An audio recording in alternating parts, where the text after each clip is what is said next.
He'd spent billions building empires, but in the quiet hum of a hospital room, Ethan Cross couldn't buy the one thing that mattered: his mother's will to live. What a waitress did next would leave him speechless and change his world forever. The rhythmic hiss of oxygen filled the private suite. Machines blinked with sterile precision, their soft beeps marking time that seemed to be running out. Ethan Cross stood by the bed, hands deep in his pockets, staring at his mother's frail frame.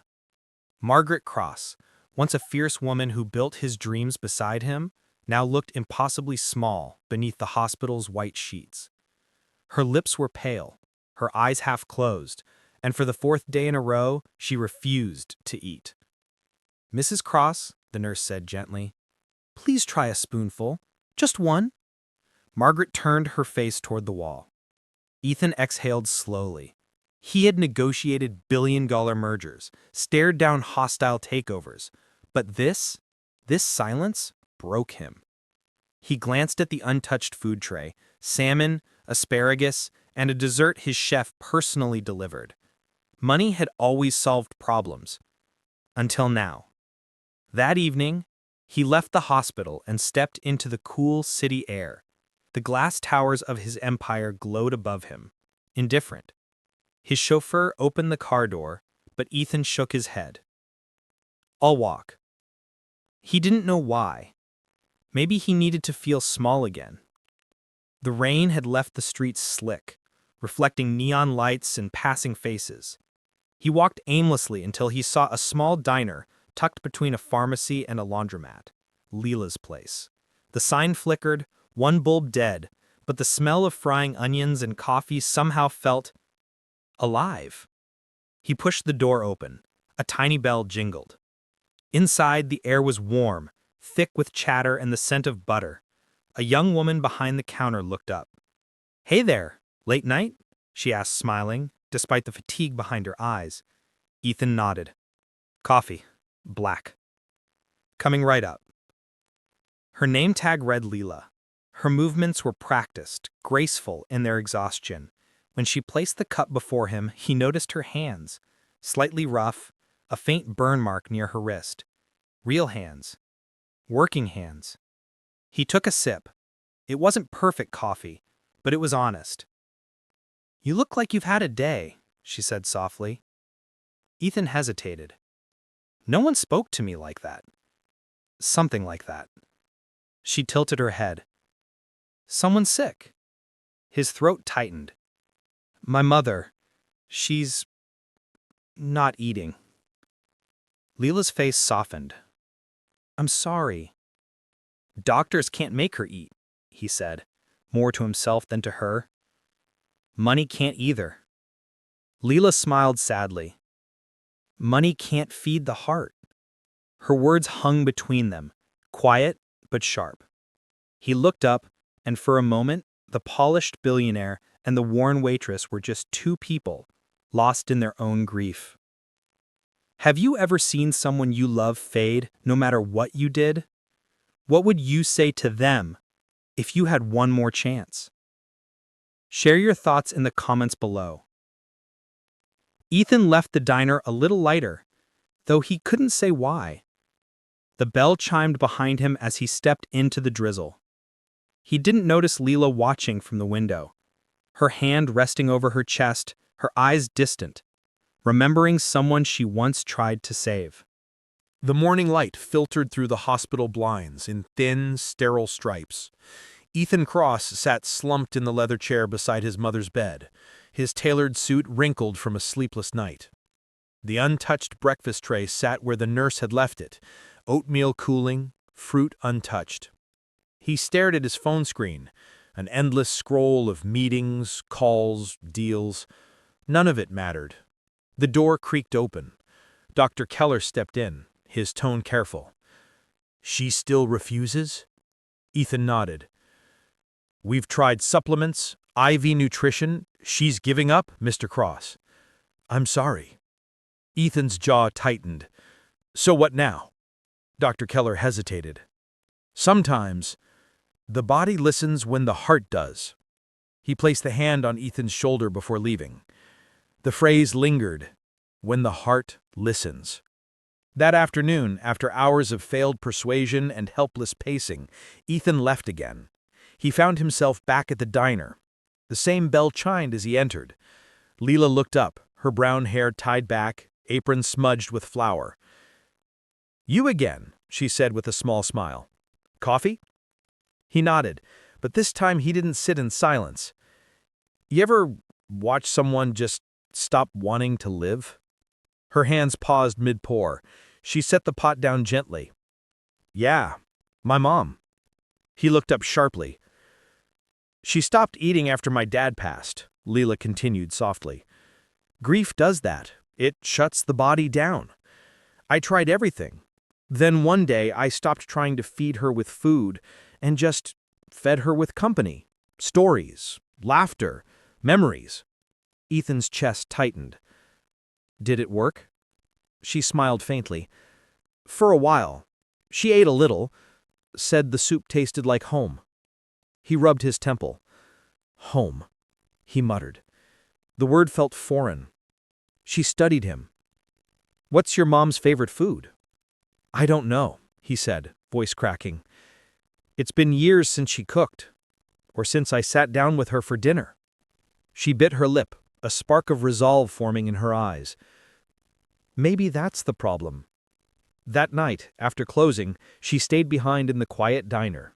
The rain beat softly against the windows as she tied her apron tighter and began cooking. Onions sizzled, garlic perfumed the air. She stirred slowly, humming an old tune her mother used to sing. The soup simmered, chicken, carrots, thyme, a touch of love. She packed it carefully in a small thermos, wiped her hands, and took a deep breath. The next morning, the hospital was quiet except for the hum of machines. Nurses whispered as a young waitress, clearly out of place in her flour-stained uniform, walked down the corridor, clutching a thermos. At the door to Margaret Cross's suite, a nurse stopped her. "I'm sorry, this is a private." "Please," Leela said softly. "Just let me try." Something in her eyes, honest, pleading, made the nurse hesitate, then step aside. Ethan stood when she entered, confused. "Leela? What are you?" She didn't answer. She walked to the bedside, her movements gentle. "Hi, Mrs. Cross. My name's Leela. I work at the diner down the street." Margaret's eyes fluttered open, cloudy but curious. "I made something," Leela said, opening the thermos. The scent filled the room, warm, rich, real. Not hospital food, not luxury cuisine, just comfort. Ethan watched, frozen. Leela dipped the spoon, blew on it, and offered it to Margaret. "Would you try a little?" For a moment there was only silence. Then, slowly, the old woman's trembling hand lifted. Her lips parted. The spoon touched them. She swallowed. Ethan's breath caught. The nurse's eyes widened. Margaret blinked, and a tear slipped down her cheek. "That taste," she voiced raspy but alive. "It's my mother's soup." Leela smiled through her own tears. "It's my mother's too." Ethan couldn't move, couldn't speak. His chest felt tight, raw. Leela gently fed another spoonful, and another. Margaret ate, slowly but with purpose. The room filled with something no doctor had managed to bring back. Life. When she finally stood, Ethan's voice was barely a whisper. "Why did you do that?" She looked at him, eyes shining but calm. "Because no one should feel alone when they eat." He swallowed hard. "I don't know how to thank you," she said quietly. "You don't have to. Just sit with her.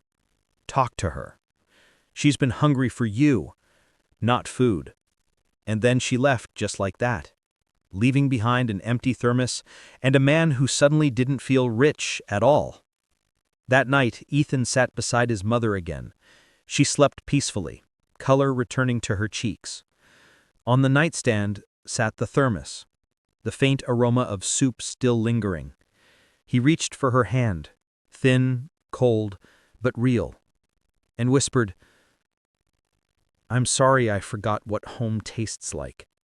Sometimes all it takes is one small act of kindness to change a life.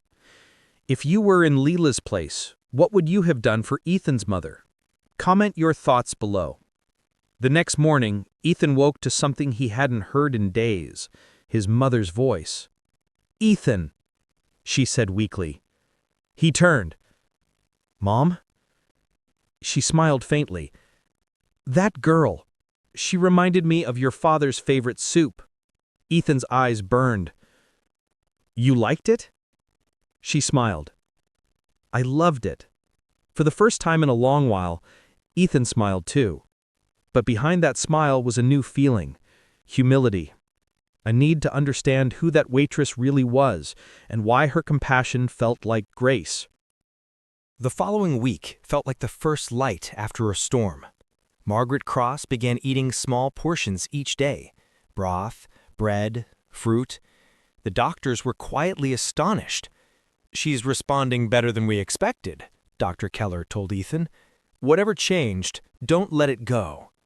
Ethan nodded, though he knew exactly what had changed. That morning he stopped by the diner again. The bell jingled and Lila turned from the counter, wiping her hands on her apron. "You came back," she said, a little surprised. Ethan gave a small smile. "You could say I owe you more than coffee." She shook her head. "You don't owe me anything." "I mean it," he insisted. "My mother hasn't eaten in a week, and then you walk in and suddenly—" He trailed off. Lila lowered her gaze. "Sometimes it's not about the food, Ethan. It's about the memory that comes with it."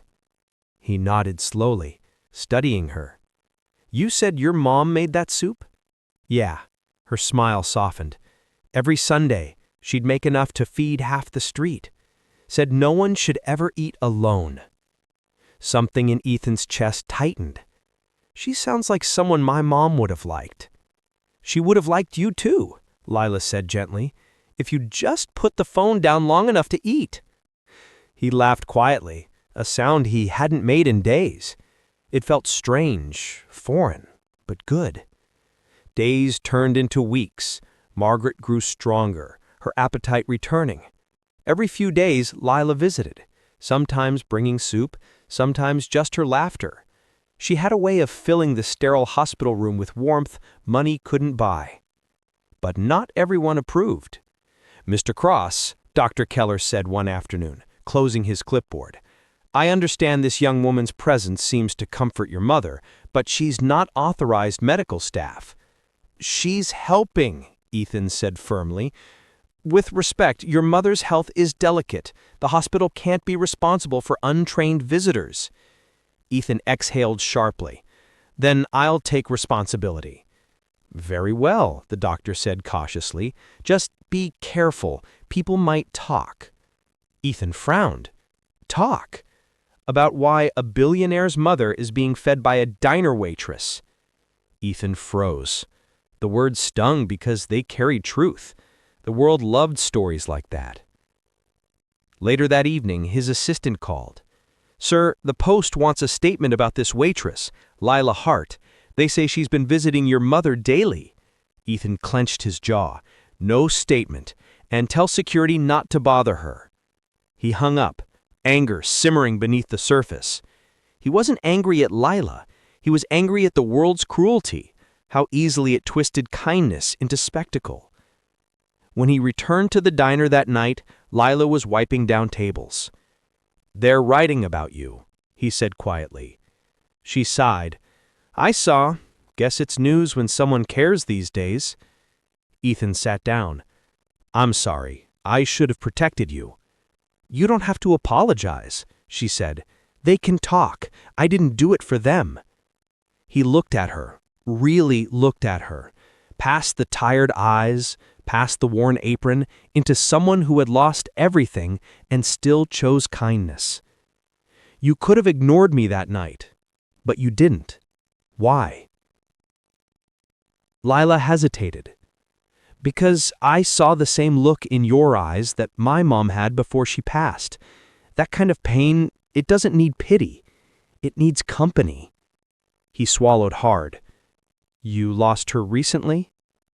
2 years ago, she said softly. Cancer.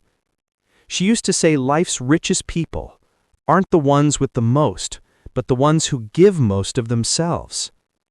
He nodded slowly. Sounds like something my mom would have said, before I stopped listening. Lila smiled faintly. You're listening now. Meanwhile, Margaret's improvement continued, but with it came vulnerability. One afternoon she asked, Ethan, that girl, the waitress, what's her name again? Lila. Margaret smiled. Lila. She reminds me of you when you were little. You'd always sneak into the kitchen, try to help me cook. Then you grew up and hired chefs instead. Ethan laughed softly. I thought you wanted better food. I wanted you, she said, eyes glistening. Not better food. He reached for her hand. I'll have you now, Mom, I promise. Tears welled up in her eyes. Don't make promises you can't keep. I won't. Not this time.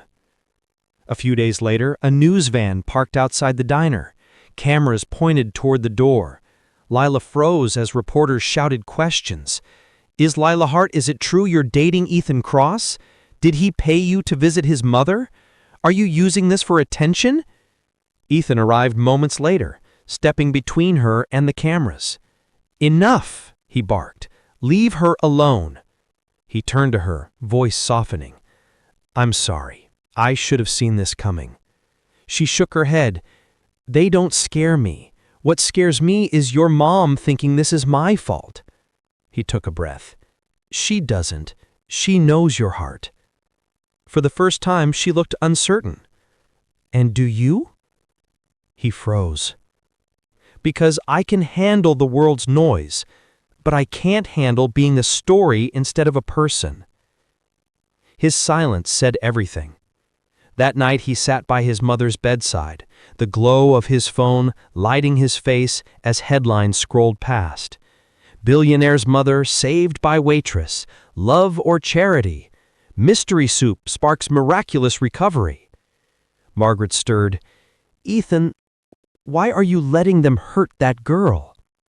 He looked up, startled. I'm trying to stop it, Mom. She reached for his hand. Then stop being the billionaire for once. Be my son. Her words cut deep because he knew she was right. The next morning, Ethan held a press conference outside the hospital. Cameras flashed, reporters shouted, but he raised his hand. Enough! You all want a story? Fine. The story is simple. A kind woman helped my mother when money couldn't. Her name is Lila Hart. She didn't do it for fame. She did it because she cared. That's it. The crowd went silent. She reminded me, Ethan continued, voice shaking, that the things I built my life on, money, control, status, mean nothing if you can't show love. I owe her more than I can ever repay. He turned and walked back inside, ignoring the questions that followed. That night, he returned to the diner. It was closed, lights dimmed, but through the glass he saw Lila mopping the floor. He knocked softly. She looked up, hesitant, then unlocked the door. You didn't have to defend me, she said quietly. I did, he replied, because you defended something more important, my mother's will to live. Her eyes softened. How's she doing? Better, he said. She wants to see you. Lila smiled. Then I'll bring soup tomorrow. He laughed. If you ever stop bringing soup, I think the world might stop spinning. She grinned. Then I guess I'll keep it going. That night, as Ethan walked home through the rain, his reflection in the shop windows looked different, less untouchable, more human. He wasn't sure if it was gratitude or humility, but something inside him was shifting. He thought of his mother's words, of Lila's eyes, of the simple act that changed everything. Maybe he thought the richest people really are the ones who give most of themselves. When was the last time someone's kindness changed you? Do you believe small acts can heal even the biggest wounds? Share your answer below. Rain hammered against the hospital windows that night, blurring the city lights into streaks of silver. Inside Margaret Cross's room, the monitors beeped slower than usual, each tone stretched thin, uncertain. Ethan sat beside her, his head bowed. The improvement they had all celebrated was slipping away. His mother's breathing had grown shallow again, and her hand felt colder than before. The doctor entered quietly. "Mr. Cross, her vitals are dropping. We'll do everything we can, but—" Ethan rose. "No, don't finish that sentence." Dr. Keller hesitated. "Sometimes, Ethan, we have to let the body decide. She's tired." When the door closed, Ethan sank into the chair, hands trembling. He stared at the machines, the tubes, the silence between heartbeats. "Not yet, Mom. Not after everything." He pulled his phone from his pocket, scrolled to Lila's number, and paused. He didn't want to bother her, but the need to hear her voice outweighed pride. When she answered, her voice was soft, concerned. "Ethan?" "I said, she's fading again. They think this is it." There was a heartbeat of silence. Then, "I'm coming." 20 minutes later, the elevator doors opened, and Lila stepped out, rain-drenched, hair clinging to her face. She didn't hesitate. She walked straight into Margaret's room. Margaret's eyes fluttered open weakly.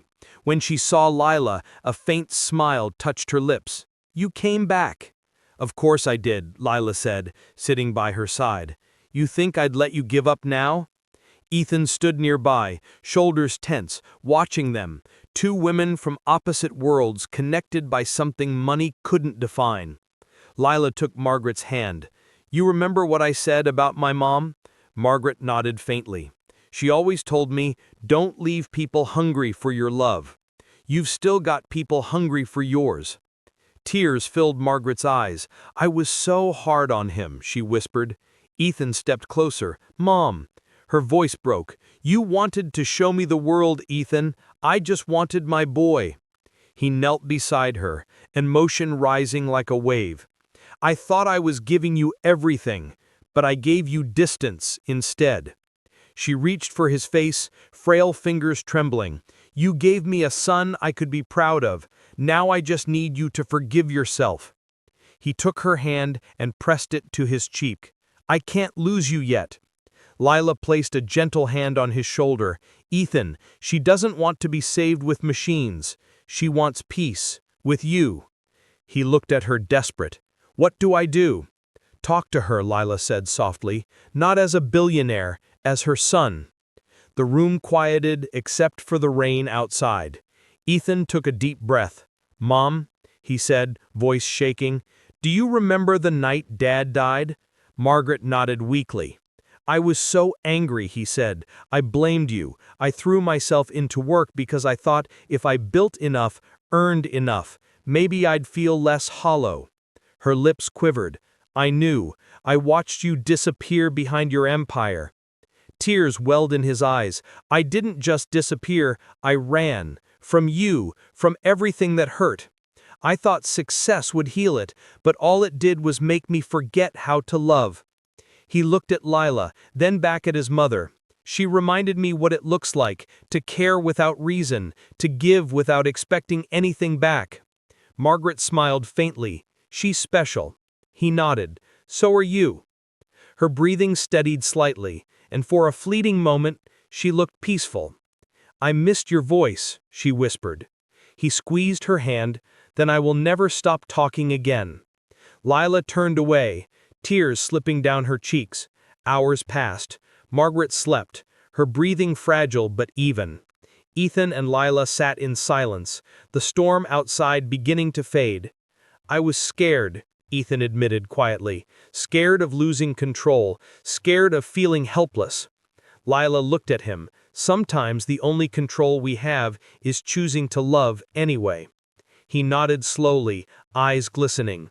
"You've changed me, Lila. I didn't even know I could change." She smiled faintly. "You did the work yourself. I just reminded you why it matters." He took a deep breath. "When this is over, I want to do something for people like my mom, people who've lost hope." "Then do it. Not because you can afford to, but because you understand it." As dawn crept through the window blinds, a soft orange glow touched Margaret's face. Her eyes opened again, clearer, stronger. "Ethan?"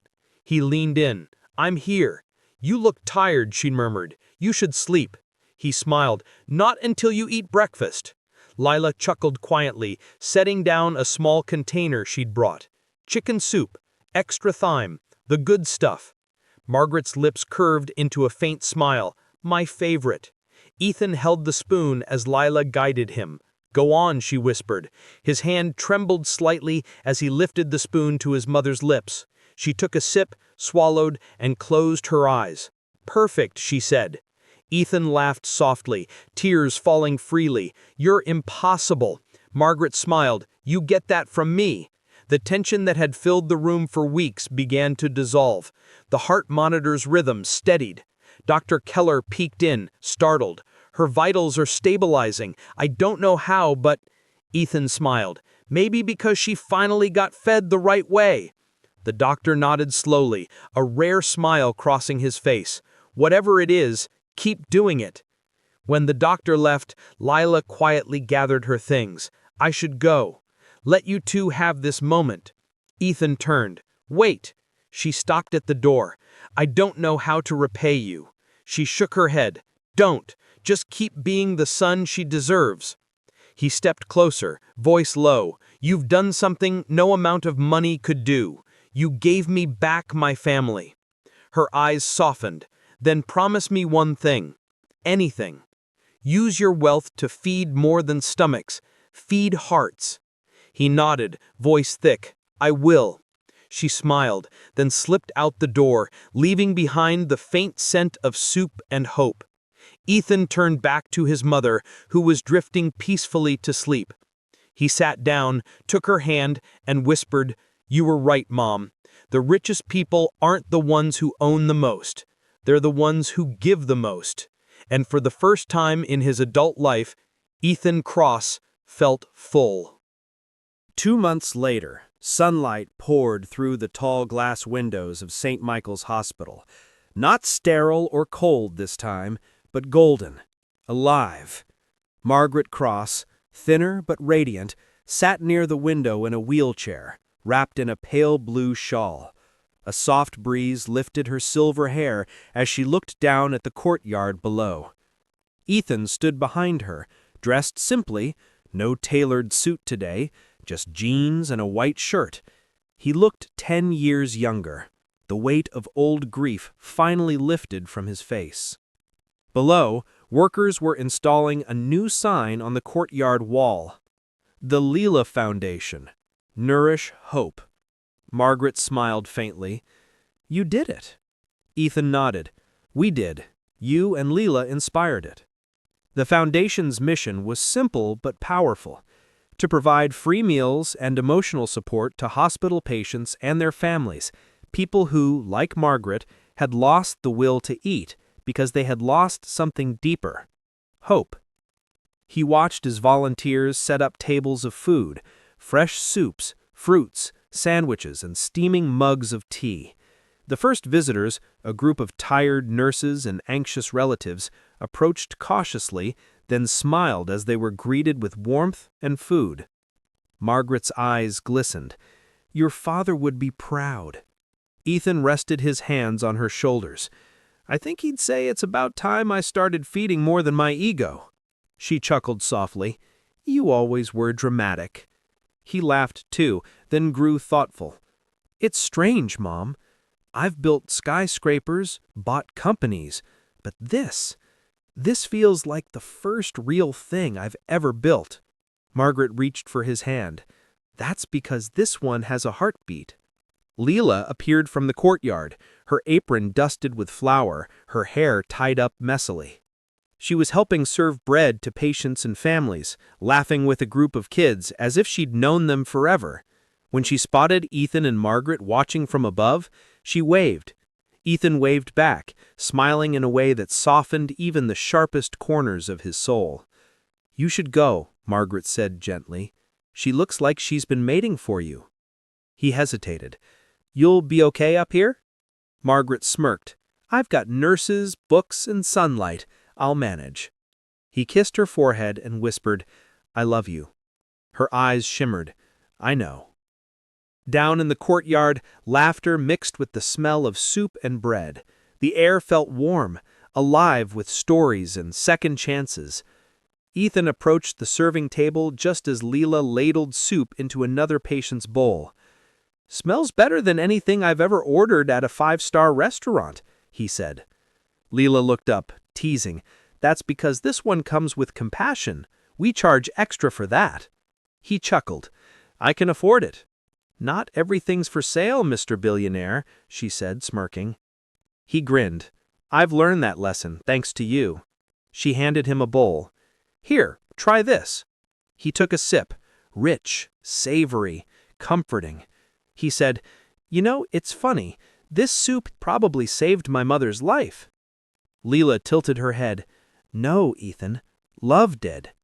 He looked at her, the noise of the courtyard fading around them.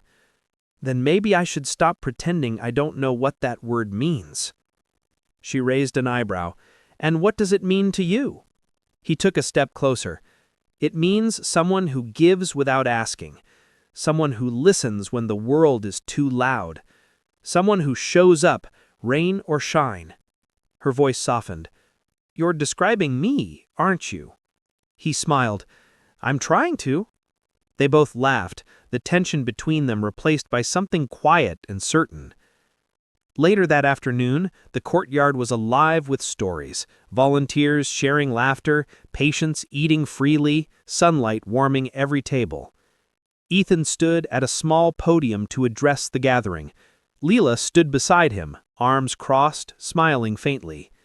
"Everyone," he began, his voice steady but thick with emotion, "I used to think success was measured by numbers, by how much you own, how many people work for you, how many zeros sit in your account.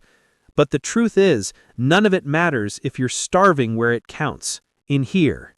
He placed his hand over his heart. "My mother taught me strength. Leela taught me compassion. And today you've all taught me that kindness feeds more than the body.